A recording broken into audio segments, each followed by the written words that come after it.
जी हाँ, आप यकीन नहीं करोगे दोस्तों, कोरोना वायरस की संख्या भारत में पिछले 24 घंटों में जो बढ़ोतरी हुई ना, वो अब तक की सबसे ज्यादा बढ़ोतरी मामलों में से एक है। और उसके बाद भारत में कोरोना का आंकड़ा 20 लाख के पार तो पहुंच ही चुका। लेकिन आपको बता दूं कि भारत में पिछले 24 घंटों के दौरान सबसे ज्यादा 62,538 नए कोविड-19 के केस देखे गए। कोरोना से 24 घंटों में जान जाने वाले लोगों की संख्या 886 रही। ये दोस्तों अब तक का सबसे बड़ा आंकड़ा। और वहीं एक सप्ताह में दूसरी बार ये देखा गया है जब 24 घंटे में सबसे ज्यादा केस भारत से देखे गए। यूएस, ब्राजील भी पीछे छूट चुके हैं इन 24 घंटों के दौरान जब भारत में इतने ज्यादा केस आए। भारत में दोस्तों अब कुल संक्रमितों की संख्या जो है वो 20,27,000 से ज्यादा पहुंच चुकी है, जिसमें से 6,07,000 एक्टिव केस चल रहे हैं, यानी कि जिनका इलाज चल रहा है, जबकि 13,78,000 ठीक हो चुके हैं। भारत में अब तक दोस्तों कोरोना वायरस के चलते मरने वालों की कुल संख्या जो है वो 41,585 पर चल रही है। तो ये तो रहा दोस्तों भारत में कोरोना का ताजा आंकड़ा, राइट। इसी तरह की कोरोना से जुड़ी 15 बड़ी खबरें आपको इस वीडियो के अंदर जानने मिलने वाली हैं। बने रहिएगा मेरे साथ इस वीडियो में और एकदम पूरा लास्ट तक जरूर देखते रहिएगा। वैक्सीन को लेकर भी एक बहुत ही अच्छा अपडेट है, आपको बताएंगे। सारे खबर देख सकते हैं कि पिछले 24 घंटों में रिकॉर्ड 60,254 सैंपल की जांच भी की गई है। राज्य का रिकवरी रेट 64.30% हो चुका। हम बात करें दरअसल बिहार और झारखंड राज्य की, जहाँ पर पिछले 24 घंटों में लोगों की टेस्टिंग भी बहुत ज्यादा की गई और मामले भी बहुत ज्यादा देखे गए। और एक बड़ी खबर देख सकते हैं कि देश में कोरोना मामले जो है ना वो 20 लाख के पार हो चुके हैं और अमेरिका में भी टिकटॉक बैन हो चुकी है। इसी तरह की आज की बड़ी खबरें हम आपको बताएंगे इस वीडियो में। दरअसल आपको बता दूं, देश में कोरोना वायरस के जो 20,27,000 मामले पहुंच चुके हैं, उसके बाद एक खबर आ रही है दोस्तों की डोनाल्ड ट्रंप अमेरिका के राष्ट्रपति ने चीनी ऐप टिकटॉक और वीचेट को बैन कर दिया। इंपोर्टेंट न्यूज देख सकते हैं, डोनाल्ड ट्रंप का चीन को एक बड़ा झटका है। टिकटॉक, वीचेट का बोरिया बिस्तर बांधने वाले आदेश पर किया हस्ताक्षर। और अब आखिरकार अमेरिका में भी दोस्तों टिकटॉक ऐप बैन हो चुके हैं। डोनाल्ड ट्रंप ने चीनी ऐप टिकटॉक और वीचेट के मालिकों के साथ किसी भी लेन देन पर प्रतिबंध लगा दिया है। डोनाल्ड ट्रंप ने माइक्रोसॉफ्ट के नहीं खरीदने की सूरत में टिकटॉक को बैन करने के लिए समय सीमा तय की। राष्ट्रपति ने टिकटॉक और वीचेट को 45 दिन के अंदर बैन किए जाने के आदेश पर हस्ताक्षर कर दिए। उन्होंने टिकटॉक से डेटा का इकट्ठा किए जाने को अमेरिका की राष्ट्रीय सुरक्षा के लिए खतरा भी बताया है। ये कुछ मसला चला।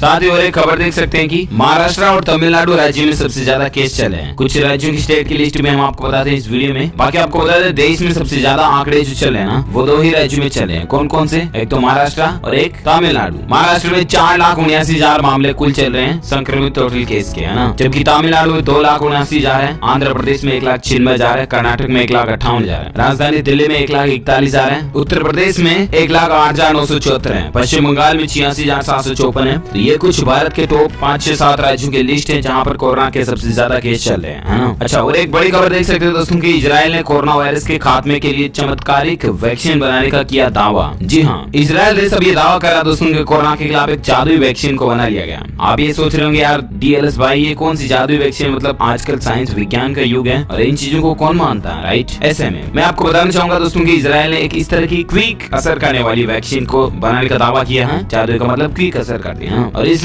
वैक्सीन का इंसानों पर परीक्षण भी शुरू हो जाएगा बहुत जल्द। ये वैक्सीन बनकर तो तैयार हो चुकी है। इजराइल ने कहा कि अभी उसे इंसानों पर परीक्षण के लिए सरकारी अनुमति लेनी पड़ेगी और रक्षा मंत्रालय ने कहा कि इस वैक्सीन का छुट्टियों के बाद परीक्षण शुरू कर दिया जाएगा। इजराइल ने गुरुवार को यह दावा किया दोस्तों कि उसने कोरोना वायरस के खिलाफ एक जादुई असर करने वाली वैक्सीन को बना लिया। इजराइल ने कहा कि अभी उसे इंसानों पर परीक्षण के लिए सरकारी परमिशन लेना है। इस वैक्सीन का शरतकालीन छुट्टियों के बाद टेस्टिंग शुरू किया जाएगा। इजराइल के रक्षा मंत्री बेनी गांट्ज ने Israel institute of biological research का दौरा करके इस वैक्सीन के बारे में जानकारी दी है। तो ये इजराइल के वैज्ञानिकों का दावा तो निकल कर आ रहा। अब हमें देखना ये होगा दोस्तों वाकई में कि क्या ये इजराइल की जादुई वैक्सीन कितना जल्दी, कितना क्विकली और कितना तेज असर कर पाती है कोरोना मरीज पर और कितना वो ठीक हो पाता है क्विकली। ये बहुत ही इंपॉर्टेंट और इंटरेस्टिंग रिजल्ट्स होंगे, राइट। जो कोई भी अपडेट आते हैं ह्यूमन ट्रायल के बाद मैं आपको बताऊंगा। फिलहाल आप अगली खबर देख सकते हैं। कोरोना इफेक्ट को लेकर देखिए जरा, फेसबुक ने भी एक बड़ा फैसला लिया। अब फेसबुक के कर्मचारी जुलाई 2021 तक वर्क फ्रॉम होम कर पाएंगे। यहाँ तक कि उन्हें आर्थिक मदद भी मिलेगी। हाल ही में गूगल ने भी आपको बताया 2021 तक वर्क फ्रॉम होम को बढ़ाया था। और अब दोस्तों फेसबुक कंपनी की भी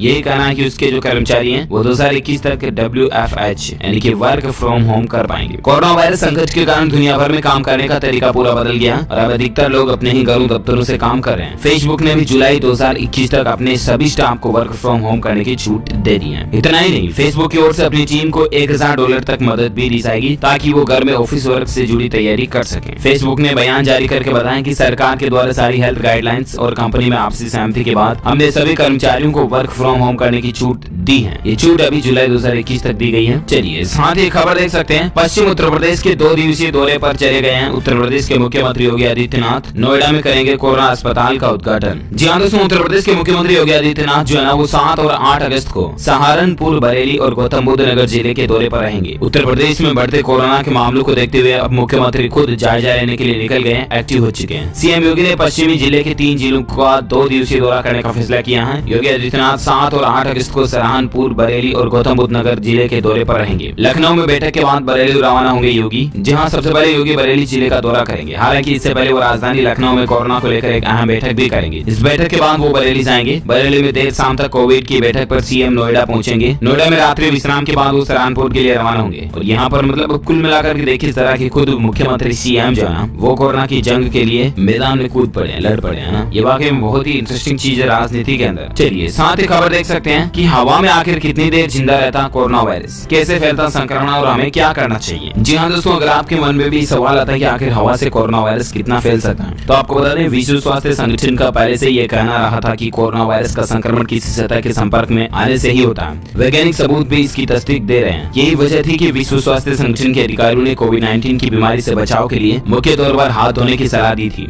लेकिन फिर WHO ने कहा था कि खास परिस्थितियों में हवा से संक्रमण की भी संभावना को खारिज नहीं किया जा सकता। यानी कि मान लीजिए एक रूम में एक संक्रमित व्यक्ति और एक स्वस्थ व्यक्ति है, तो संक्रमित व्यक्ति अगर खांसता छींकता है तो वो अगर पैक्ड रूम है, बिल्कुल एसी चलती है, पैक्ड रूम में कांच वगैरह लगे हुए हैं, गेट वगैरह बंद है, तो ऐसे रूम में बाहरी हवा घुल मिल नहीं पाती है। इसके चलते वायरस जो है ना हवा में ही तैरते रह सकते हैं। ये वैज्ञानिक संभावना निकल कर आ रही है, ठीक है ना। और उन वायरस की वजह से एक स्वस्थ व्यक्ति भी संक्रमित हो सकता है। बिल्कुल आपको सावधान रहने की जरूरत है। यहाँ पर हवा से संक्रमण का मतलब होता है जब हम सांस के जरिए बैक्टीरिया या वायरस लेते हैं। ये बैक्टीरिया या वायरस हवा में तैर रहे सूक्ष्म कणों के जरिए हम तक पहुँचते हैं, क्योंकि हवा में जो डस्ट के कण वगैरह है उन पर ये बैठ जाते हैं, ठीक है ना। उन पर बैठने के बाद अगर हम सांस लेते हैं और डस्ट के कण जो हमारे सांस के साथ अंदर गए उसके साथ में बैठ करके वो भी अंदर चले गए। ये सूक्ष्म कण घंटों तक हवा में रह सकते हैं। कफ की छोटी छोटी बूंदें बड़े इलाके तक फैल सकती हैं। टीबी, फ्लू और निमोनिया हवा के जरिए फैलने वाली बीमारियों के उदाहरण हैं। विश्व स्वास्थ्य संगठन ने माना है दोस्तों की इस बात के साक्ष्य भी मिले हैं। बंद और भीड़ भाड़ वाली जगहों पर कोरोना वायरस का संक्रमण हवा के जरिए हो सकता है। इसीलिए तो हाल ही में 1-2 दिन पहले ये खबर भी आई थी दोस्तों कि आखिर कौन से घरों में वायरस फैलने का खतरा ज्यादा है। तो मैंने आपको बताया था कि जिन घरों में वेंटिलेशन ज्यादा फैलता है, जो पैक्ड घर है ना, बंद घर, बिल्कुल जहाँ अंधेरा अंधेरा रहता है, अंदर हवा भी नहीं आती, नेचुरल ना लाइट आती है सूर्य की वगैरह, वहाँ पर वायरस फैलने का खतरा ज्यादा है। के बजाय जिन घरों में वेंटिलेशन लगा हुआ है, ऊपर से धूप आ सकती है घर में या नेचुरल हवाएं क्रॉस हो सकती हैं, तो उन घरों में वायरस फैलने का खतरा सबसे कम होता है। ये भी हाल ही में 2-3 दिन पहले वैज्ञानिकों की रिसर्च में खुलासा हुआ। मैंने आपको DLS निगाह मास्क जरूर लगाए रखिएगा। वैसे हवा में कितनी देर तक वायरस जिंदा रह सकता है, तो तकरीबन 3 घंटे तक जिंदा रह सकता है, ठीक है ना। लेबोरेटरी में ये नतीजे पाए गए, असल जिंदगी में नतीजे कुछ अलग भी हो सकते हैं। इसलिए आप तो कुल मिलाकर के सावधान रहें, मास्क का इस्तेमाल करें, सैनिटाइजर लगाएं, बार-बार हाथ धोते रहें। अपने आप को स्वस्थ रखेंगे तो आपका परिवार भी साफ स्वस्थ रहेगा। चलिए अगली खबर है दोस्तों, वैज्ञानिकों का दावा निकल कर आ रहा है 2021 की शुरुआत में ही कोरोना वायरस की वैक्सीन आ जाएगी। जी हाँ, दुनिया भर में कोरोना वायरस से उत्पन्न संकट अब तेजी से गहराता जा रहा है। इस बीच पूरी दुनिया के लोग कोरोना की वैक्सीन का इंतजार कर रहे हैं। और इसी के बीच मद्देनजर दोस्तों एक्सिस के अमेरिकी संक्रामक रोग विशेषज्ञ ने कोरोना वैक्सीन को लेकर एक बड़ा दावा किया। अमेरिका के सबसे बड़े संक्रामक रोग विशेषज्ञ एंथनी फॉसी ने यकीन जताया कि अगले साल की शुरुआत तक कोरोना वायरस की वैक्सीन बनकर तैयार हो जाएगी। इतना ही नहीं, उन्होंने कहा कि अगले साल की शुरुआत तक दुनिया भर में कोरोना वैक्सीन कई 100 करोड़ से अधिक डोज तैयार हो सकती हैं। यानी कि कुल मिलाकर के एटलीस्ट वायरस की वैक्सीन का सप्लाई जो है ना वो साल 2021 तक हो जाना संभव लग रहा है, ठीक है। देखते हैं अब और भगवान की क्या इच्छा है। फिलहाल अगली खबर देख सकते हैं, उत्तर प्रदेश में एक सरकार का बड़ा फैसला है। कोरोना की रोकथाम के लिए सरकार ने मरीजों को अब ये दवा देने का फैसला किया है। जहाँ यूपी सरकार ने कोरोना वायरस संक्रमण के इलाज और बचाव के लिए आइवरमेक्टिन टैबलेट का इस्तेमाल करने का निर्देश दिया। आइवरमेक्टिन टैबलेट जो है इसका इस्तेमाल हाइड्रोक्सीक्लोरोक्विन की जगह किया जाएगा। कोरोना संक्रमित और उनके संपर्क में आए लोगों के साथ ही स्वास्थ्य कर्मियों को भी ये दवा दी जाएगी। आपको बता दें कि दिल्ली के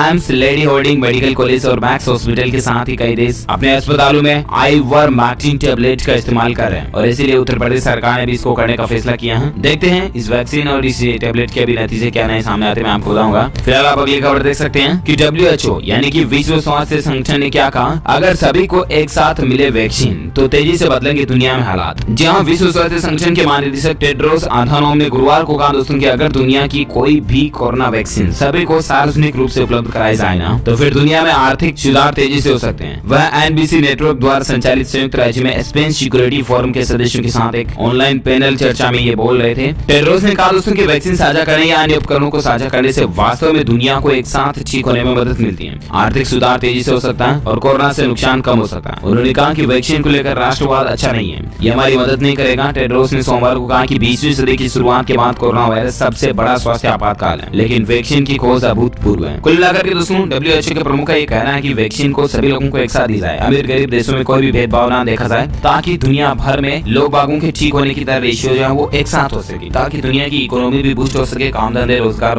बाजार वापस खुल सके। तो ये मसला चला कोरोना को लेकर आज दिन भर की तमाम बड़ी खबरें उम्मीद आपको जानने मिली होगी। वैसे आप मुझे नीचे कमेंट करके बताना दोस्तों कि आपके राज्य में अभी संक्रमित लोगों की संख्या कितनी चली, क्या आपके राज्य में आप रहते हैं उन जिलों में कोई लॉकडाउन वगैरह लगाया गया, कमेंट करके बताइएगा। साथ ही इस वीडियो को ज्यादा से ज्यादा लाइक